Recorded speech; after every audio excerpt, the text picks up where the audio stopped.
The quiet hum of the neighborhood was shattered by a sudden scream, a sound so raw and filled with pain that it froze the air around it. My heart raced as I rushed to the source, the familiar street now feeling alien under my feet. What I saw when I entered the living room made the world tilt on its axis. There, in front of me, was my son, lying on the floor, struggling to breathe, his face contorted in agony. And there, standing tall with a wicked grin, was HOA Karen, her phone raised, capturing every second of my son's torment. It wasn't a moment of chaos, it was a moment she orchestrated, enjoying every wince, every flinch. She threw him across the room, a disabled child with no means to protect himself, and now, she filmed it all like it was some sick, twisted game. I froze. My mind couldn't process the horror, the sheer cruelty of it. How could anyone do this? How could anyone take pleasure in another's pain? But that's what made it worse, she wasn't just content with the violence. She wanted everyone to see it. She wanted an audience. And with every second that ticked by, I could feel my world crumbling. But what happened next, what she did after, would change everything. The pain, the shock, the fury that rushed through me in those initial moments, I knew then that this wasn't just about my son anymore. This was about making sure no one else would ever have to endure something like this. But what would it take to make that happen? And would we be able to survive the fallout? The question that haunted me, could I ever forgive her for what she did to my son? It's the kind of place where everyone knows everyone else, where the old trees line the streets and neighbors wave as you drive by. My family and I had moved here hoping for a fresh start. We wanted peace, security, and a sense of belonging. But sometimes, peace can be an illusion. And sometimes, the people closest to you can be the ones to tear it all down. My son, Alex, is the sweetest, most genuine boy you'll ever meet. He was born with cerebral palsy, which affects his motor skills and coordination. He doesn't walk or run like other kids, but that doesn't stop him from laughing, playing, and bringing joy to those around him. He's brave beyond words. Every day, he faces a world that wasn't built for him, but he takes it all in stride, teaching us more about strength and resilience than any adult ever could. But there's one person who hasn't learned to understand him. HOA Karen, every neighborhood seems to have one. She's the self-appointed authority, the woman who believes she runs the show, and everyone else should bow to her whims. At first, I thought she was just another overbearing homeowner, someone who had too much time on her hands and loved to stir the pot. Little did I know, she would become a nightmare that would haunt us for months. It started small. She would complain about the smallest things, our lawn not being mowed exactly to her standards, a misplaced garbage can, or Alex's wheelchair taking up too much space on the sidewalk. Little jabs, little digs. I thought nothing of it at first. Maybe she was just picky. But it wasn't long before her obsession with controlling everything began to turn ugly. Her complaints became more frequent, and her attitude toward Alex, in particular, grew colder. She didn't see a child with challenges. She saw a target. A weakness. And then, the incident started escalating. It was like a slow burn, quiet, unsettling, until it was impossible to ignore. She would stare at Alex when we walked by, a look in her eyes that made my blood run cold. Sometimes, she would comment on how unusual he looked, or worse, how his presence disrupted the neighborhood's perfect image. But nothing prepared me for the horror that unfolded that day. That day when the cruel, cold heart behind her mask was finally revealed. When she showed the true extent of her hatred. When she thought no one would be watching. Alex didn't deserve it. No child deserves it. But she didn't care. To her, this was just another chance to show the world her twisted power. It started innocently enough. At least, I thought it did. The first time HOA Karen confronted me, it was about the lawn. Apparently, the grass in front of our house was too high for her standards. At first, I didn't think much of it. After all, it wasn't like we were deliberately neglecting the yard. But for Karen, everything was a reason to complain. "I don't want to be a bother," she had said in that sweet, syrupy voice that made my skin crawl, "but it's really starting to look unsightly. Could you please take care of it?" I tried to explain that we were working on it, that Alex had a doctor's appointment the previous day and we didn't have time. But she wasn't hearing it. She huffed, her eyes narrowing. "Your son's condition is no excuse for neglecting basic responsibilities. The whole neighborhood deserves better." She made her point, and though I was fuming inside, I decided to just nod, keep my cool, and move on. After all, it wasn't the end of the world, right? But the thing is, once Karen gets a taste of control, she doesn't stop. She began nitpicking every little thing we did. The trash cans weren't in the right place. The sidewalk wasn't swept clean enough. Alex's wheelchair would sometimes roll into the grass, and she'd act as if we'd committed some heinous crime. At first, I thought I could handle it. But the tension in the air started to build, slowly at first, but steadily. The neighborhood began to notice her obsession. People started whispering about her. No one wanted to confront her directly, though. She was the kind of person who liked to make everyone feel uncomfortable, like they were walking on eggshells around her. Even our neighbors seemed to avoid any direct interaction, choosing silence over conflict. They saw how Karen was treating us, but none of them were brave enough to speak up. It wasn't long before Alex started noticing it too.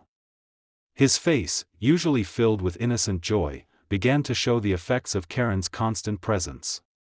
He started to shrink back when he saw her, his playful energy replaced by a nervous tension I had never seen before. It broke my heart to see him like this, but I couldn't protect him from Karen forever. One day, as I was taking Alex for a walk, we ran into her again. She was standing on her porch, arms crossed, watching us with that same piercing gaze.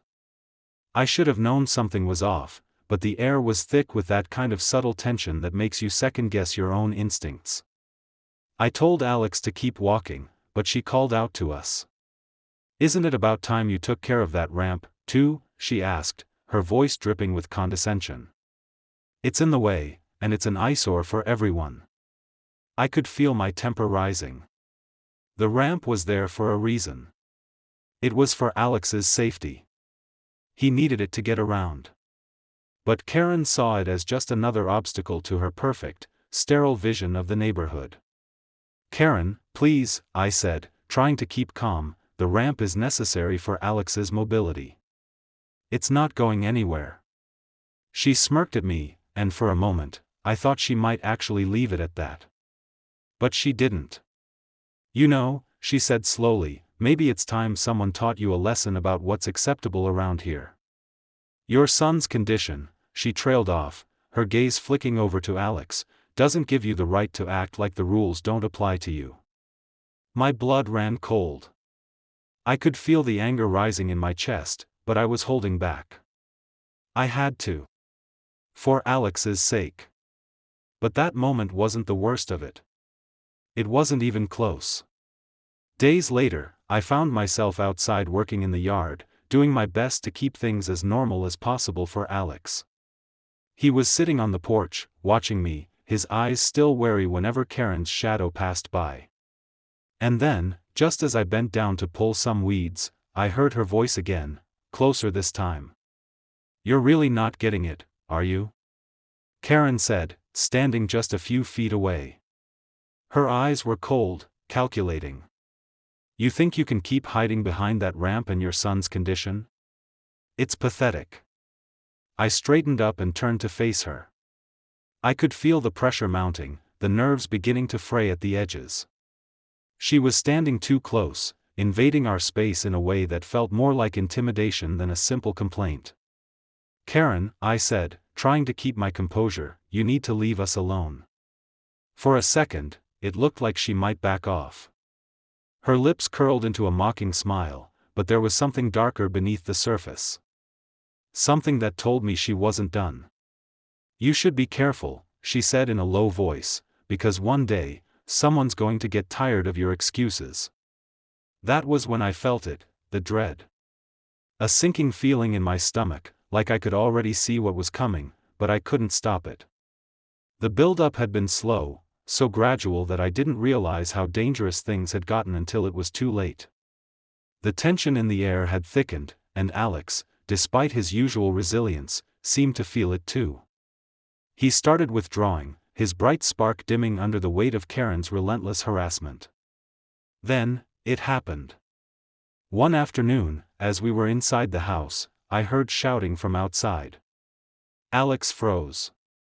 I rushed to the door just in time to see her, Karen, grabbing him by the arm and pushing him backward, her face twisted in anger. "What are you doing?" I screamed, rushing to get between them.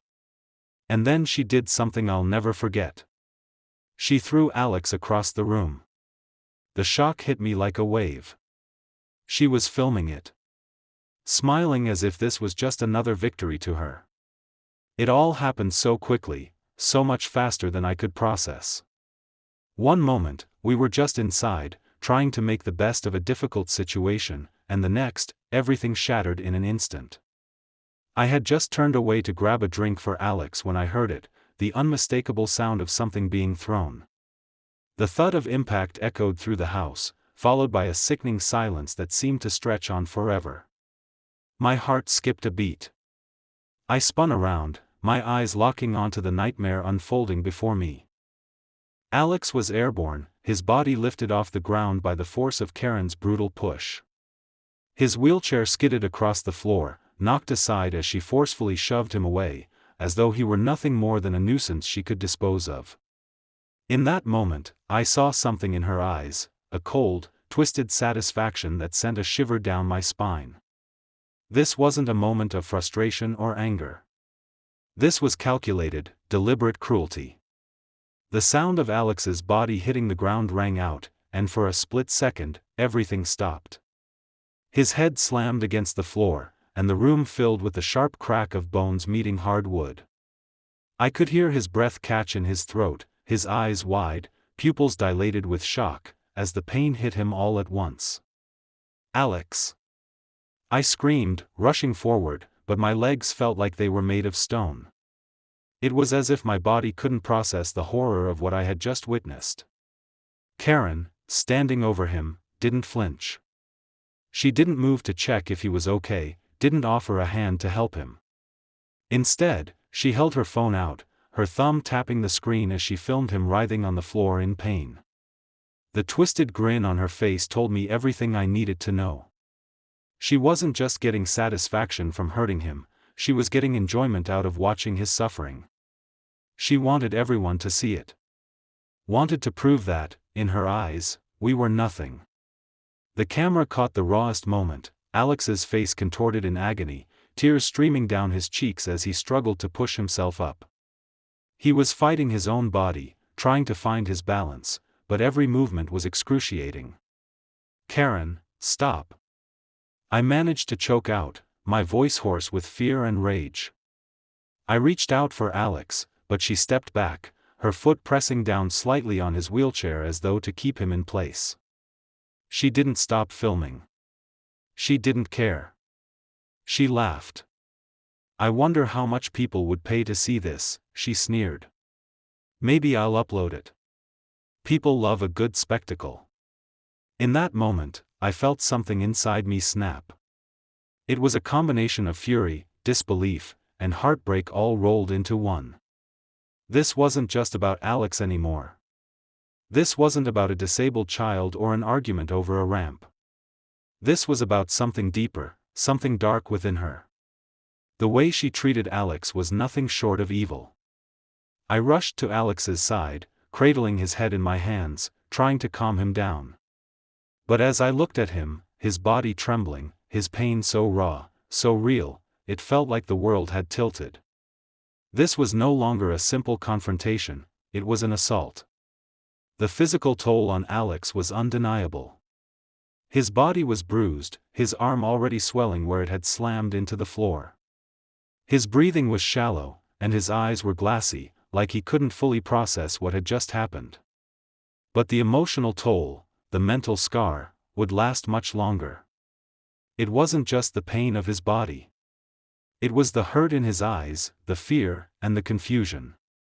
Why? Why had she done this? Why was he, my sweet, innocent son, the target of such hatred? I wanted to scream, to tear the phone out of Karen's hands, to make her stop.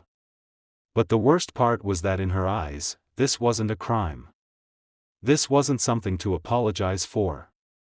It was just another way to exert power over us. It was her twisted idea of control. And in that moment, my whole world was shattered. It wasn't the physical injury that crushed me. It wasn't the impact of his fall that hurt the most. It was the cruel joy she took in watching Alex suffer.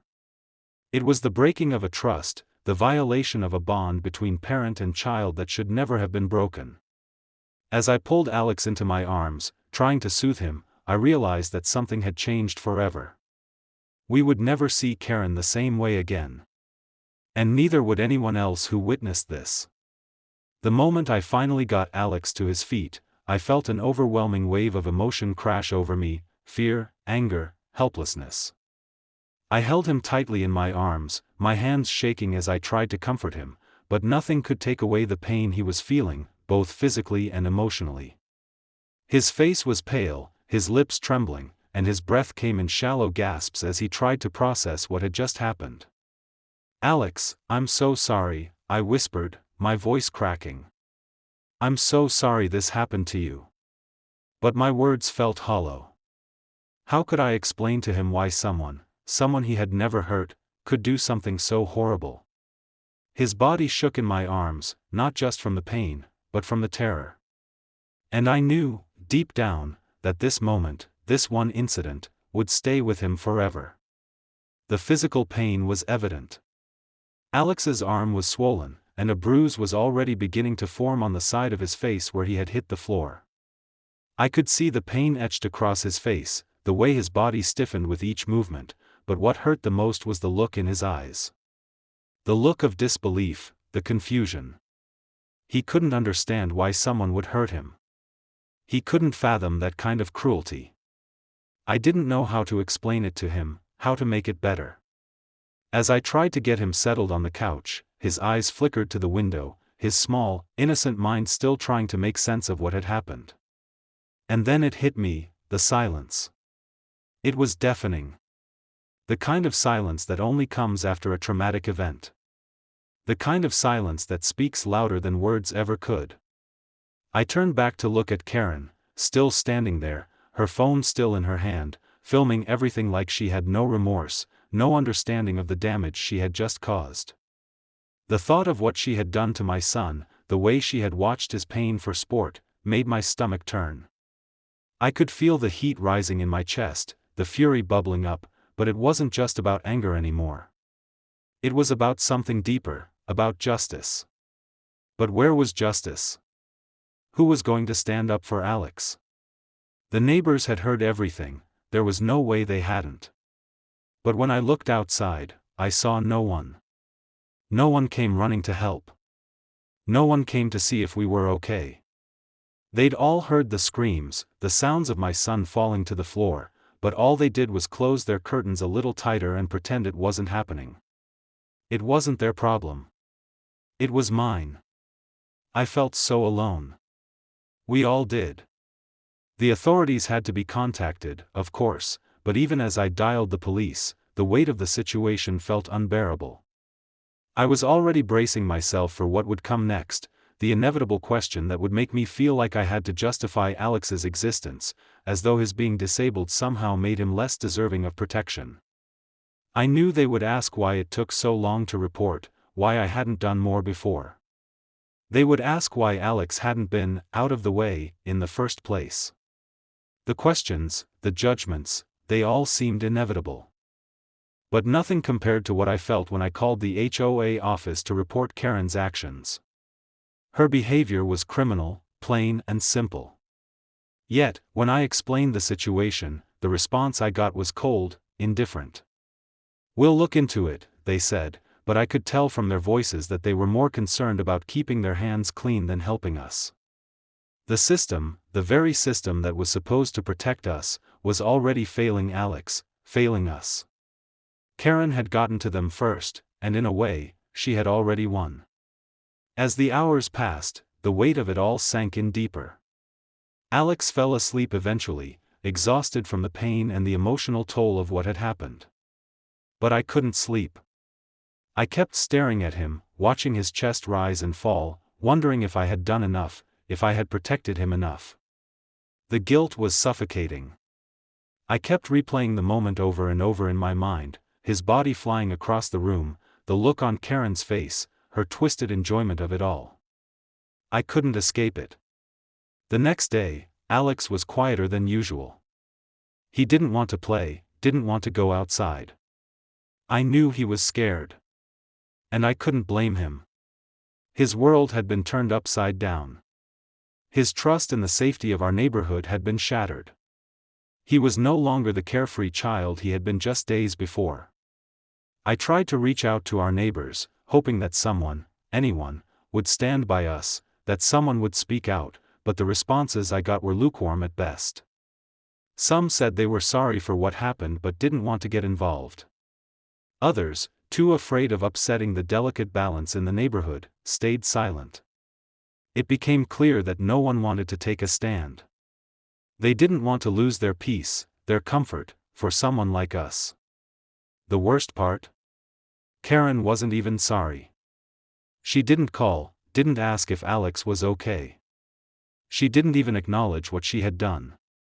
We were left alone to pick up the pieces.